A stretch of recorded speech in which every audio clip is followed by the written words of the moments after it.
నువ్వు ఎవరికి కూడా కీడు చేయొద్దు, అవసరమైన ఇతరులకు మేలు చేయి. నువ్వు మేలు చేసినప్పుడు ఎవరైనా నిన్ను అన్యాయంగా నిన్ను ఎవరైనా హింసించారా, అది నువ్వు బాధపడు, అది నీకు దేవునికి హితమవుతుంది, అది నీకు మంచిదే.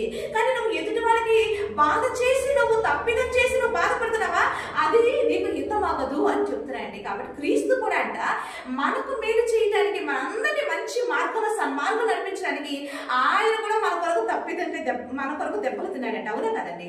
ఈరోజు యేసుక్రీస్తు ప్రభు వారు సమాజంలోకి వచ్చి మన దగ్గరకు వచ్చి మనకు మంచి చేసి మనకు మంచి మార్గం నడిపించడానికి వస్తే ఆయన కూడా కొరదాతో కొట్టారా, ఆయన శిలువ వేసి కొట్టారా అంటే ఆయన మేలు చేసి మన నిమిత్తం ఆయన బాధపడ్డాడు. కానీ ఈరోజు మనిషి తప్పు చేసి నువ్వు దుఃఖపడుతున్నావు, అలా నువ్వు తప్పు చేసి దుఃఖపడటం కన్నా నువ్వు మేలు చేసి నువ్వు బాధపడితే తండ్రి అనేసి అది నీకు మంచిది అంటున్నాడండి.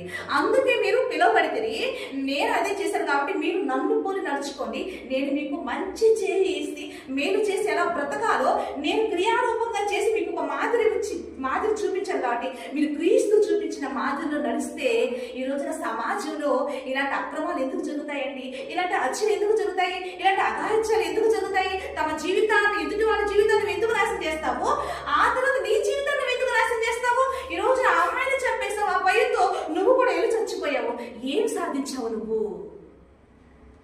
ఈ రోజున బాలికను చంపేసేసి ఈ రోజున నువ్వు జైలు పాలయ్యావు, నువ్వేం సాధించావు? కాబట్టి అవతల వ్యక్తి జీవితం నాశనం చేస్తున్నావు, ఈ రోజు నీ జీవితం కూడా నువ్వు నాశనం చేసుకున్నావు సోదరా. కాబట్టి ఆలోచిద్దాము.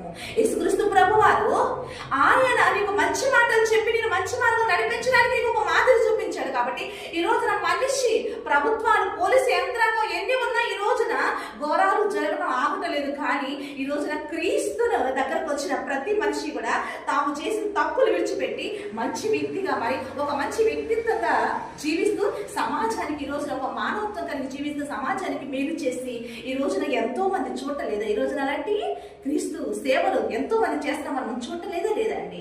కాబట్టి ఆలోచిద్దామండి. అందుకే ఈరోజు క్రీస్తు మాటలు సమాజానికి ఎంతో అవసరం.